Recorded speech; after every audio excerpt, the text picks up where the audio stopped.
you are bad, I am your dad. If you are not bad, I am not your dad. கன்றாவியா இருக்கு. எங்க புடிச்சீங்க இது? Linga baby, if you are bad, I am your dad.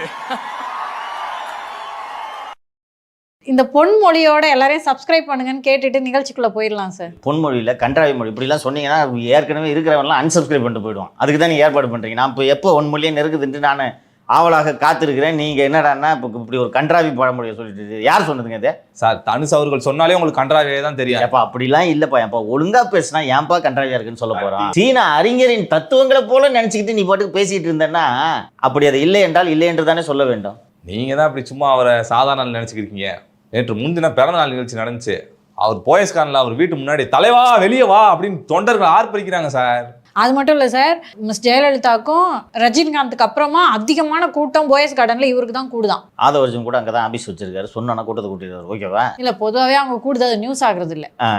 இது போல் வெளியூரில் இருந்து ஆள் setup பண்ணி ஒரு 10 கேமராவை போட்டு அது எல்லாத்தையும் படம் பிடிச்சி பாலிமர் சேனலு புதிய தலைமுறை எல்லாத்துக்கும் சேர்த்து மொத்தமாக ஒரு பேக்கேஜ் பேசி இதெல்லாம் நியூஸ் ஆக்குற டெக்னிக்கெல்லாம் பழைய காலத்து டெக்னிக்கு.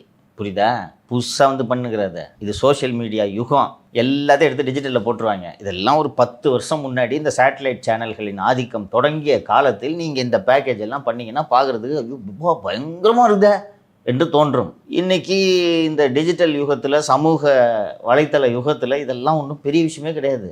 ஒரு 15 நாட்களுக்கு முன்னதாக திரு அண்ணாமலை அவர்கள் தமிழக பாஜகவிலிருந்து ராஜினாமா செய்வதற்காக டெல்லி சென்றிருந்த சமயத்தில் அவர்கள் உள்துறை அமைச்சரை பார்த்த சமயத்தில் 3 நாட்களுக்கு தேசிய ஊடகங்கள் வெறும் அண்ணாமலையை பற்றி கூவி கொண்டிருந்தது நினைவிருக்கிறதா இல்லையா? அண்ணாமலை தவிர எந்த நியூஸுமே இல்லை. 3 நாளைக்கு 15 கோடி. இப்போ இங்கே ஒரு 3 கோடி கொடுத்தா போதும். நியூஸ் 24x7க்குலாம் ஷக்கீலனுக்கு ஒரு 25 லட்ச ரூபா கொடுத்தோன்னா போதும். ஒரு நாள் ஃபுல்லாக வாசிப்பார்.